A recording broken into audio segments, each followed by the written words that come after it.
Hello दोस्तों, this is Manish Saini and you are watching In Academy. तो हम पेपर डिस्कस कर रहे हैं यहाँ पर यूपीएसएससी का ये पेट वाला पेपर है जो 15 अक्टूबर में हुआ है। 15 अक्टूबर का शिफ्ट फर्स्ट वाला पेपर है जो 10 बजे से 2 बजे के बीच संपन्न हुआ था। तो उसको हम यहाँ पर डिस्कस कर रहे हैं और उसकी आंसर की में हम प्रयास करेंगे कि सही से आपको यहाँ पर जो आंसर्स हैं उनको यहाँ पर प्रोवाइड किया जाए।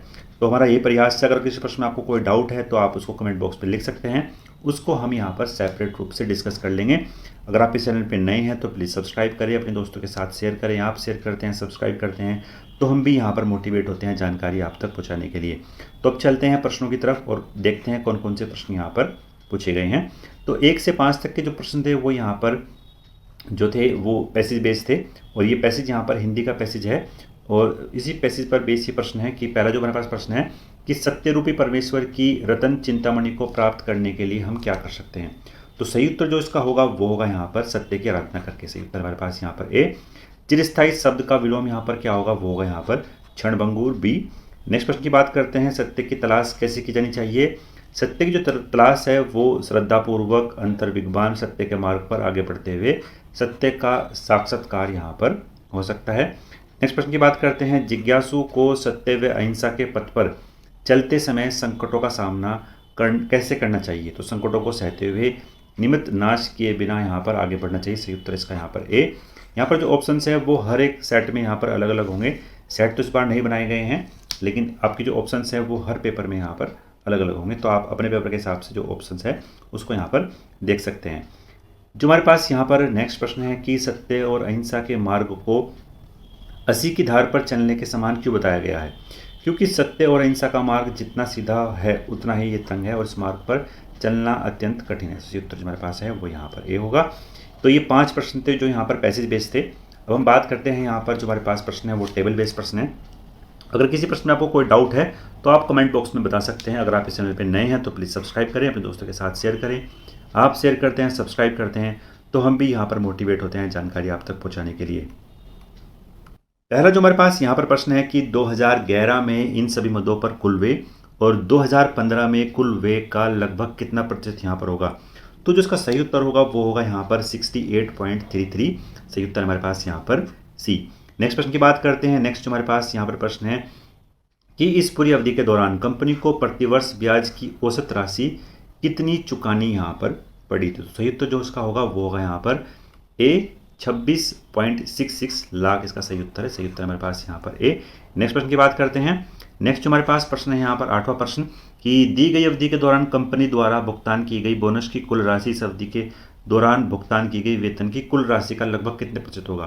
तो यहाँ पर ये अप्रोक्स पूछा है तो यह होगा यहाँ पर 0.6%। सही उत्तर हमारे पास यहाँ पर डी। नेक्स्ट बात करते हैं।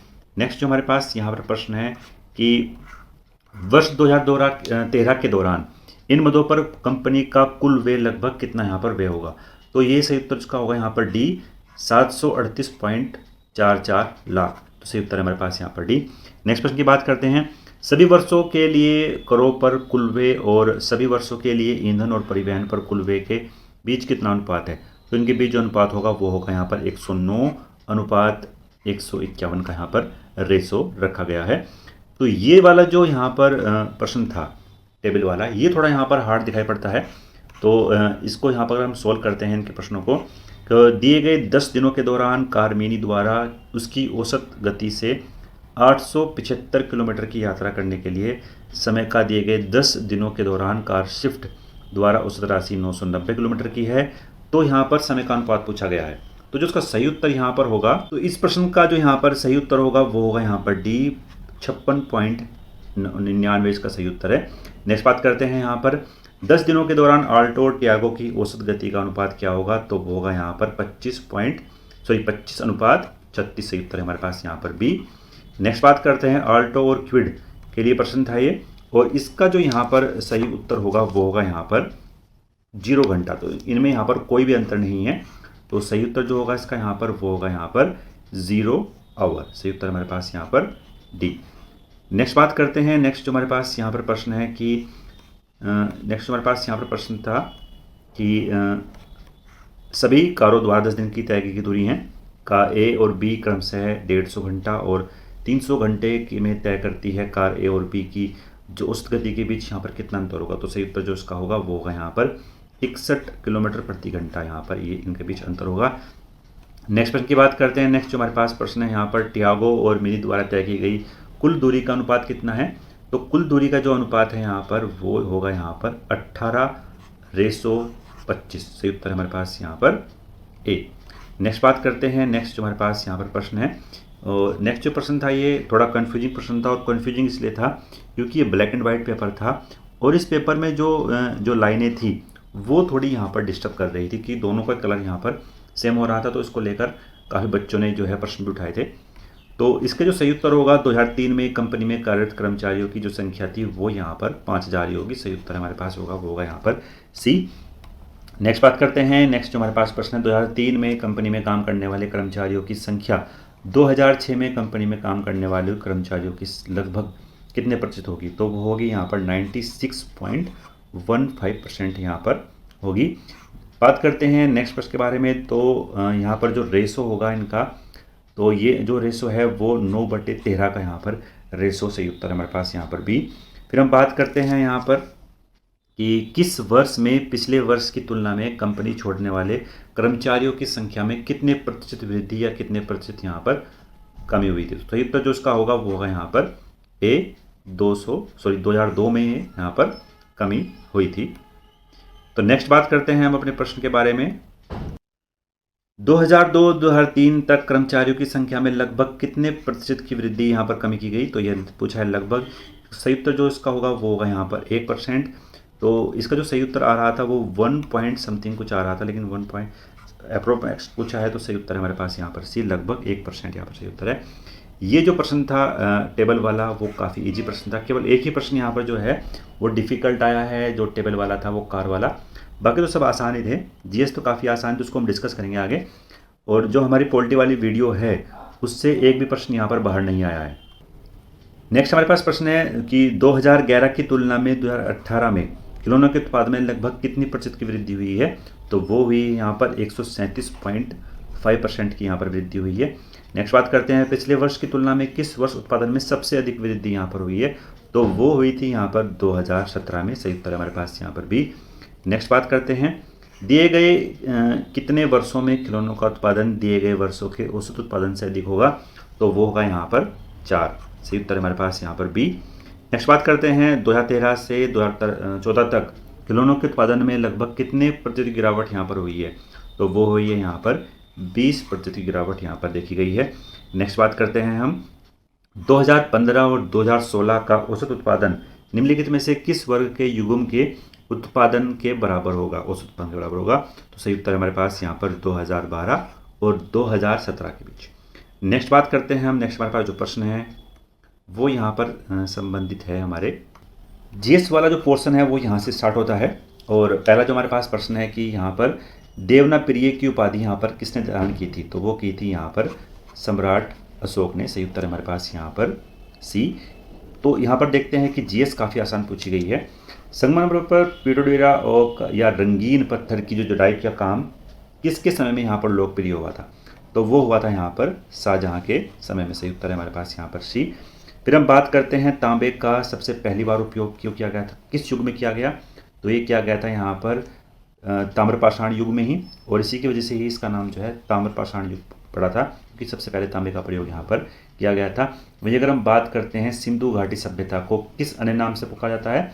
तो इसको हम पुकारते हैं यहाँ पर कांस्य युगीन सभ्यता। तो कई बार ये प्रश्न भी यहाँ पर पूछा गया है।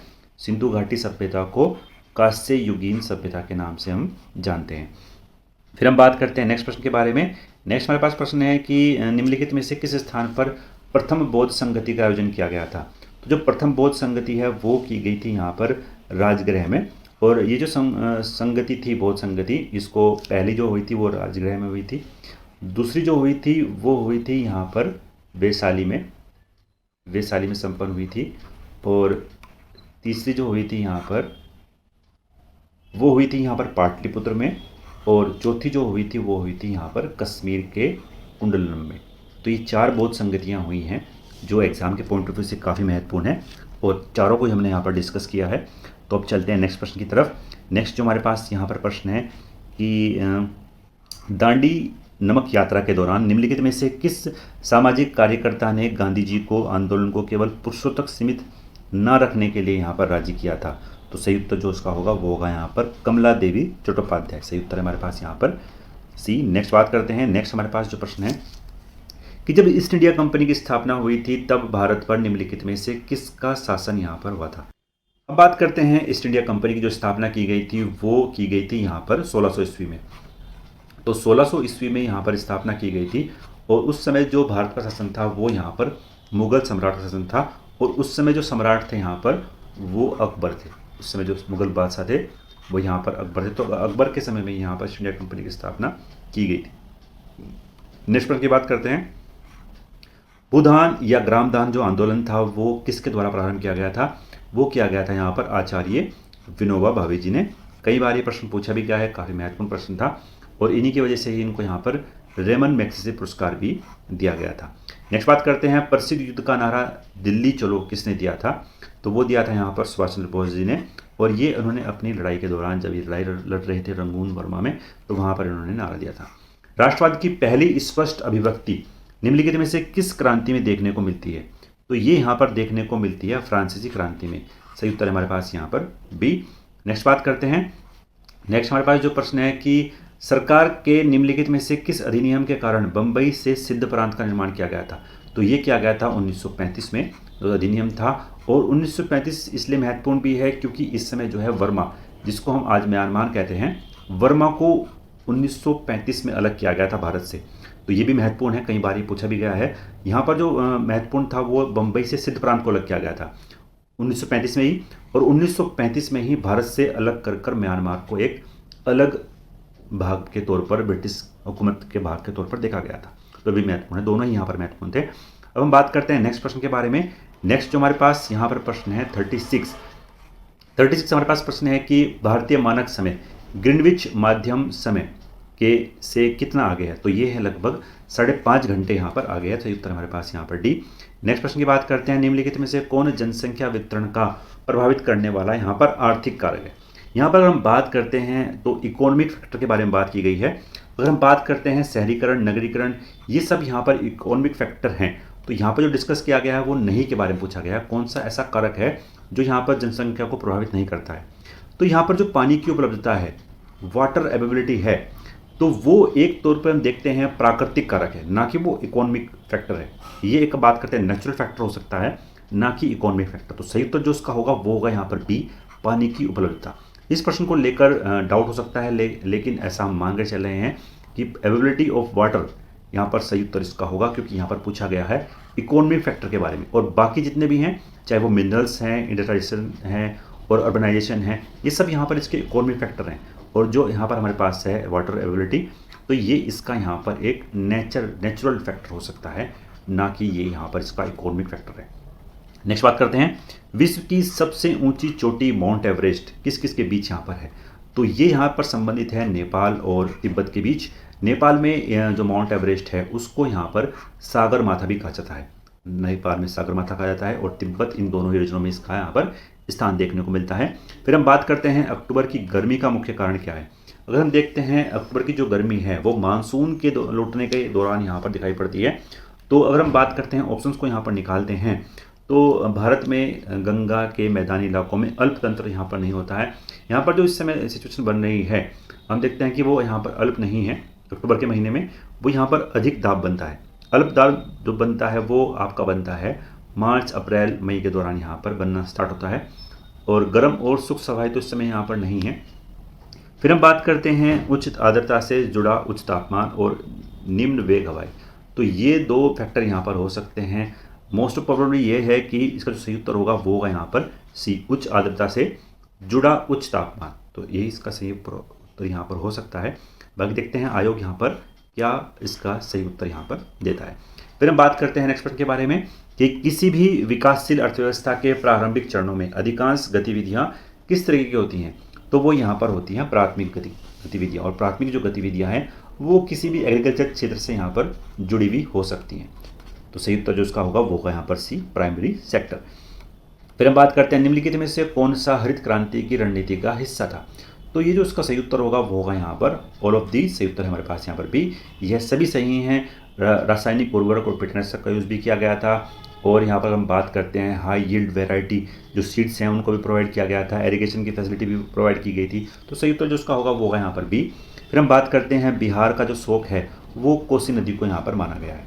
फिर हम बात करते हैं पॉलिटी के प्रश्न हैं। भारत की पंचवर्षीय योजनाओं का अंतिम स्वीकृति निम्नलिखित में से किसके द्वारा दी गई थी? तो वो दी जाती थी यहाँ पर नेशनल डेवलपमेंट काउंसिल से, तो जो होगा वो है यहाँ पर डी, एनडीसी के द्वारा यहाँ पर ये दी जाती थी। अगर जो इससे पिछली वीडियो हमारी यहाँ पर नीति आयोग से संबंधित थी, नीति आयोग की जो वीडियो थी उसमें हमने अभी 3 या 4 दिन पहले उसको यहाँ पर डिस्कस किया था। वहाँ पर हमने योजना आयोग के बारे में बात की थी, एनडीसी के बारे में बात की थी, इसको समाप्त कर दिया गया है। उसकी जगह जो है नीति आयोग ने ले ली है और नीति आयोग ने योजना आयोग की भी जगह ले ली है। तो योजना आयोग के बारे में हमने यहाँ पर डिस्कस किया था उस वीडियो में, एनडीसी के बारे में भी किया था। और नीति आयोग ने हमने बात की थी कि उसका पूरा सिनेरियो क्या है, गठन क्या है, किस किस तरीके से वो काम करती है। तो योजना आयोग और एनडीसी के स्थान पर अब नीति आयोग ने यहाँ पर जगह ली है। वो वीडियो आपको देख सकते हैं हमारे चैनल पर जाकर, हमारे प्लेलिस्ट में जाके। फिर हम बात करते हैं यहाँ पर नेक्स्ट प्रश्न के बारे में। नेक्स्ट हमारे पास यहाँ पर प्रश्न है कि भारत की संघ कार्यकारिणी में निम्नलिखित में से कौन शामिल नहीं है? तो राज्यों के जो मुख्यमंत्री हैं वो इसमें शामिल नहीं होते। सही उत्तर हमारे पास यहाँ पर भी। नेक्स्ट बात करते हैं कौन सा यहाँ पर वाणिज्यिक बैंक नहीं है? तो अगर हम बात करते हैं कॉमर्शियल बैंक के बारे में, तो जो एचएसबीसी है ये भी हमारा कॉमर्शियल बैंक है, स्टेट बैंक वो भी है, आईसीआईसी बैंक ये भी हमारा कॉमर्शियल बैंक है। जो यहाँ पर सिडबी बैंक है जो स्पेशली बात करते हैं हम यहाँ पर लघु उद्योगों के बारे में काम करता है, उसको यहाँ पर उनकी रणनीति के तौर पर काम करता है। तो सिडबी बैंक जो है वो हमारा कॉमर्शियल बैंक नहीं है, वो स्पेशली जो एमएसएमई सेक्टर है उस पर काम करने का यहाँ पर जिम्मा दिया गया है। फिर हम बात करते हैं कौन सा सार्वजनिक क्षेत्र का उपक्रम संसद के तहत एक विशेष कानून के द्वारा पारित करके स्थापित किया जाता है? तो वो है यहाँ पर वैधानिक निगम। तो सही तो जो उसका होगा वो होगा यहाँ पर सी। नेक्स्ट बात करते हैं, नेक्स्ट जो हमारे पास यहाँ पर प्रश्न है वो संबंधित है कि निम्नलिखित में से किसी केंद्र शासित प्रदेश में उच्च न्यायालय स्थापित करने का अधिकार यहाँ पर किसको है? तो वो यहाँ पर संसद को दिया गया है, पार्लियामेंट को अधिकार है। सही उत्तर हमारे पास यहाँ पर सी। तो हम देखते हैं कि जितने भी हमारे पास प्रश्न हैं यहाँ पर पॉलिटी के, वो हमने यहाँ पर डिस्कस किए थे अपनी पॉलिटी वाली वीडियो में, उसको हमने पूरा यहाँ पर कवर कर लिया है पॉलिटी को। अगर आपने वो नहीं देखा है तो इस वीडियो के लिंक में ही हम उसका यहाँ पर पूरी प्लेलिस्ट का लिंक डाल देंगे, आप वहाँ से उसको जाकर एक बार देख सकते हैं, ताकि अगले जो आने वाले एग्ज़ाम हैं वहाँ पर आप पॉलिटी का कोई भी प्रश्न यहाँ पर गलत ना करें। फिर हम बात करते हैं नेक्स्ट प्रश्न के बारे में कि सर्वोच्च न्यायालय की जो स्थापना की गई थी वो किस आर्टिकल में है? तो वो आर्टिकल यहाँ पर 124 है। इसको मैंने स्पेशली कहा था कि ये आर्टिकल काफ़ी महत्वपूर्ण है एग्जाम के पॉइंट ऑफ व्यू से, और वो हमारे नेक्स्ट एग्जाम में ही यहाँ पर हमें देखने को मिला है। फिर हम बात करते हैं मौलिक अधिकारों को लागू करने की शक्ति किसके पास है? तो वो दोनों के पास है, सर्वोच्च न्यायालय उच्च न्यायालय। आर्टिकल 32 और आर्टिकल 226 तो मैंने पूरी तरीके से डिस्कस किया था, बहुत ही आसान प्रश्न था, जिसने वीडियो देखी होगी आराम से यहाँ पर सोल्व कर लिया होगा। भारत में राष्ट्रीय मानवाधिकार आयोग निम्नलिखित में से किस मंत्रालय के अंतर्गत यहाँ पर रखा गया है? तो रखा गया है यहाँ पर गृह मंत्रालय के अंतर्गत, होम मिनिस्ट्री के अफेयर के अंतर्गत यहाँ पर रखा गया है। नेक्स्ट बात करते हैं निमोनिया मानव शरीर में निम्नलिखित में से किस अंग को प्रभावित करता है? तो ये यहाँ पर फेफड़ों लंग्स को प्रभावित करता है। वनस्पति रेशा नहीं है, तो नायलॉन जो है वो वनस्पति रेशा यहाँ पर नहीं है। फिर हम बात करते हैं तारों का रंग कौन निर्धारित करता है? तो उसके टेम्परेचर पर यहाँ पर जो तारों का रंग है वो यहाँ पर निर्धारित किया जाता है। तो इस पर पूरा लेक्चर है यहाँ पर, उसको हमने डिस्कस किया था किस किस तरीके से ये काम करते हैं अपनी क्लास में। फिर हम बात करते हैं निम्नलिखित में से कौन सी गैस ग्लोबल वार्मिंग के लिए जिम्मेदार है? तो ग्लोबल वार्मिंग के लिए जहाँ पर जो जिम्मेदार है उसको हम बोलते हैं ग्रीन हाउस गैस। तो इसमें जो CO2 जो है उसमें काफ़ी बड़ा हिस्सा यहाँ पर देखने को मिलता है CO2 का। तो ग्रीन हाउस गैस यहाँ पर सही उत्तर होगा, सही उत्तर यहाँ पर सी। नेक्स्ट बात करते हैं, नेक्स्ट जो हमारे पास यहाँ पर प्रश्न था वो रीजनिंग का प्रश्न था, इसको फिर हम कभी सोल्व कर सकते हैं। सही उत्तर जो उसका होगा वो होगा यहाँ पर डी, सो इसका सही उत्तर है। और नेक्स्ट हमारे पास जो प्रश्न था यहाँ पर वो जो 40 व्यक्ति थे वो समाचार पत्र एक्स पढ़ते थे, तो उसका प्रश्न था। सही उत्तर जो उसका होगा वो होगा यहाँ पर 20 सही उत्तर है। इसको हम निकाल भी सकते हैं सही तरीके से, इसको हम डिस्कस कर लेंगे, कमेंट बॉक्स में आप डाल सकते हैं किस किस प्रश्न में आपको डाउट है, तो उसको हम सही तरीके से यहाँ पर जान लेंगे। सही उत्तर जो उसका होगा वो होगा यहाँ पर 57 का सही उत्तर है हमारे पास यहाँ पर बी। नेक्स्ट हमारे पास जो यहाँ पर प्रश्न है कि रीजनिंग का प्रश्न था, सही उत्तर जो उसका होगा वो होगा यहाँ पर 14.26। और पादप कोशिका जो भित्ति है उसमें किससे बनी होती है? तो ये बनी होती है यहाँ पर सेलुलोज से, सही उत्तर है हमारे पास यहाँ पर सी। नेक्स्ट बात करते हैं, नेक्स्ट हमारे पास जो प्रश्न है वो यहाँ संबंधित है, सही उत्तर जो उसका होगा वो होगा यहाँ पर सी। नेक्स्ट हमारी बात करते हैं। नेक्स्ट हमारे पास जो प्रश्न है वो हिंदी के प्रश्न यहाँ पर स्टार्ट होते हैं। किस विकल्प में सभी शब्द जो है वो परस्पर पर्यायवाची हैं? तो सही उत्तर जो उसका होगा वो होगा यहाँ पर पार्वती, रुद्राणी और भवानी। किस विकल्प में सही विलोम शब्द का युग्म है? तो वो है यहाँ पर नूतन और पुरातन। सही उत्तर हमारे पास यहाँ पर ए। नेक्स्ट बात करते हैं ख्याली पुकाव जो पकाना, तो यह है असंभव बातों की कल्पना करना। ख्याली पुकाव जिसको शेख चिली जिस तरीके से ख्याली पुलाव जो है पकाता था, वो असंभव बातों को यहाँ पर करता था। महर्षि शब्द का सही जो संधि विच्छेद है वो क्या है? तो वो है यहाँ पर महाप्लस। सही उत्तर है हमारे पास यहाँ पर बी। निम्नलिखित में से किस शब्द युग्म का जो है वो अर्थभेद सही नहीं है? तो जो अर्थभेद है वो यहाँ पर सही नहीं है, तो सही उत्तर जो उसका होगा वो होगा यहाँ पर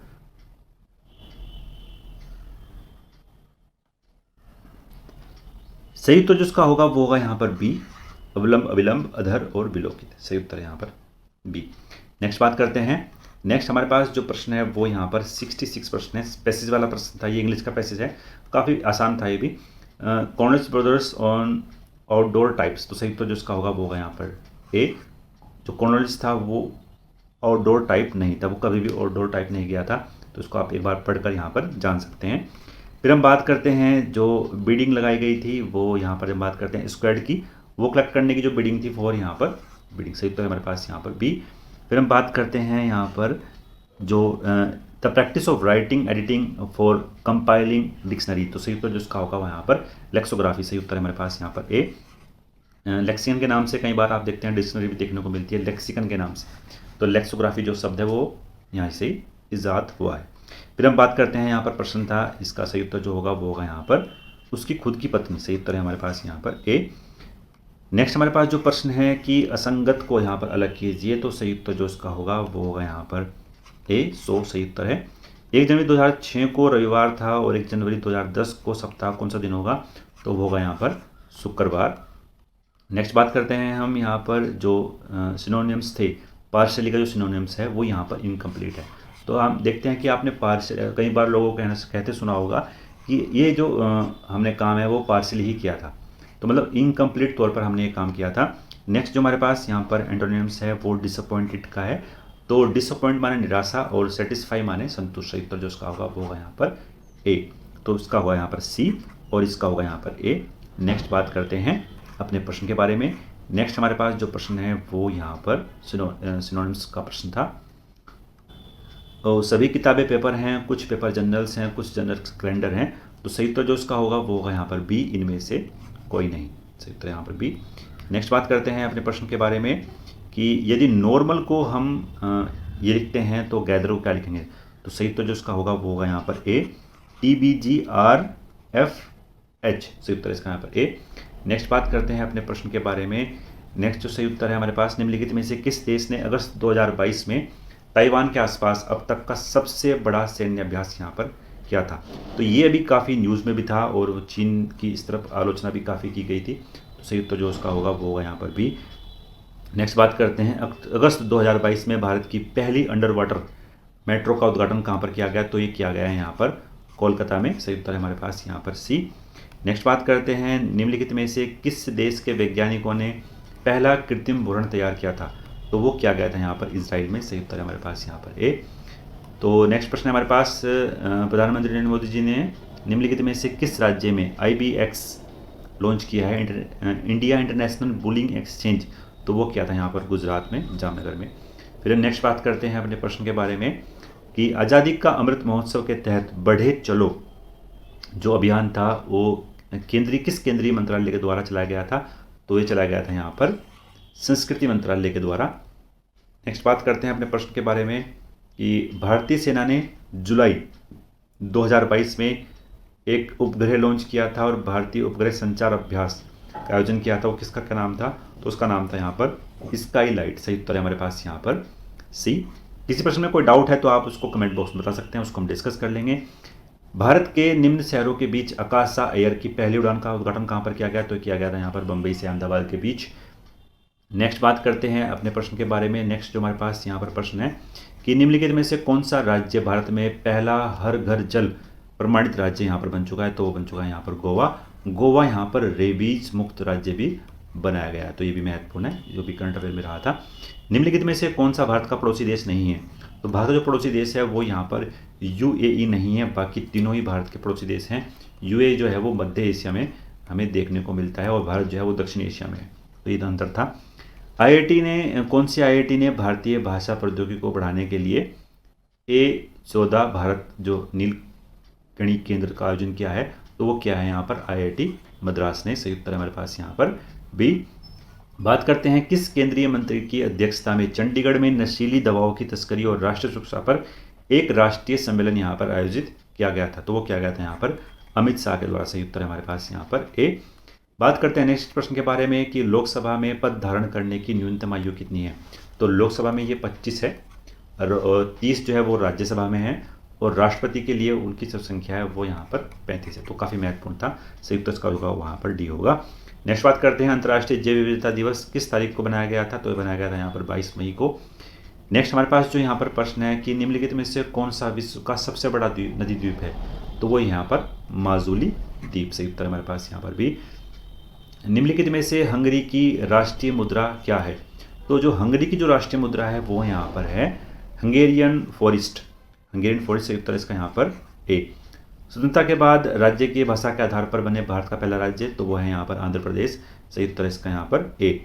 बात करते हैं नेक्स्ट प्रश्न के बारे में। निम्नलिखित में से किसने प्रसिद्ध पुस्तक पावर्स ऑफ द माइंड लिखी? तो पावर्स ऑफ द माइंड जो लिखी थी वो लिखी थी यहाँ पर सी, स्वामी विवेकानंद जी ने। तो सही उत्तर हमारे पास यहाँ पर सी। यूएनएफसीसी की जो क्या फुल फॉर्म है? तो यूएनएफसीसी की जो फुल फॉर्म है वो है यहाँ पर United national convention on climate change. सही उत्तर हमारे पास यहाँ पर सी, इसका यहाँ पर सही उत्तर है। नेक्स्ट बात करते हैं नेक्स्ट प्रश्न के बारे में कि नौटंकी किस राज्य का लोक नृत्य है? तो वो यहाँ पर यूपी का है। अंतर्राष्ट्रीय ओलंपिक जो समिति है इसका मुख्यालय कहाँ है? तो इसका जो मुख्यालय है वो स्विट्जरलैंड में है। तो सही उत्तर यहाँ पर इसका सी। बात करते हैं नेक्स्ट प्रश्न के बारे में। नेक्स्ट हमारे पास यहाँ पर प्रश्न था वो यहाँ पर पैसेज बेस्ड प्रश्न है और पैसेज बेस्ड प्रश्न था, काफ़ी महत्वपूर्ण था। साहित्य को अपने दायित्व का निर्वाह किस प्रकार पूरा करता है? तो वो करता है यहाँ पर दुष्प्रभावों को सामने लाकर। सही उत्तर है हमारे पास यहाँ पर सी। बात करते हैं नेक्स्ट जो पैसेज था उसके बारे में। प्रस्तुत गद्यांश का सर्वाधिक उचित शीर्षक क्या होगा? तो उचित शीर्षक जो हमें निकालना है वो इस पूरे पैसेज को पढ़कर निकलता है। तो सही उत्तर जो उसका होगा वो होगा यहाँ पर साहित्य और समाज। शीर्षक निकालने का सबसे तरीका यहाँ पर यह है कि उस पूरे पैसेज में किस किस बारे में यहाँ पर बात की गई है, तो उसको जानकर हम यहाँ पर आराम से शीर्षक निकाल सकते हैं। नेक्स्ट हमारे पास जो प्रश्न है कि साहित्य समाज के प्रति अपने उद्देश्यों को कैसे परिपूर्ण करता है? तो वो करता है यहाँ पर साहित्यकार समाज में अपनी कृतियों को, अपनी जो आशाएं हैं उसको संचार का माध्यम बनाता है, उत्साह और कर्तव्य का यहाँ पर संदेश देता है। बात करते हैं नेक्स्ट प्रश्न के बारे में कि साहित्य हमें किस तरह से पुरानी पीढ़ी की जानकारी देता है? तो ये देता है हमें राष्ट्र का इतिहास, संस्कृति, सभ्यता और पूर्वजों के विचार, अनुसंधान आदि तत्कालीन जो साहित्य है उससे ही यहाँ पर जाना जाता है। और लास्ट जो हमारे पास प्रश्न है कि साहित्य केवल समाज का दर्पण नहीं है, क्योंकि साहित्य द्वारा समाज की विडंबनाओं और जो विसंगतियों पर हर करके उनमें सुधार करने की कोशिश यहाँ पर की जाती है। सही उत्तर जो होगा उसका यहाँ पर होगा ए। तो हमने 100 के 100 प्रश्नों को यहाँ पर डिस्कस कर लिया है। किसी प्रश्न में आपको कोई डाउट है तो आप कमेंट बॉक्स में बता सकते हैं, उसको हम यहाँ पर डिस्कस कर लेंगे। मिलते हैं नेक्स्ट वीडियो में। धन्यवाद जी, जय हिंद।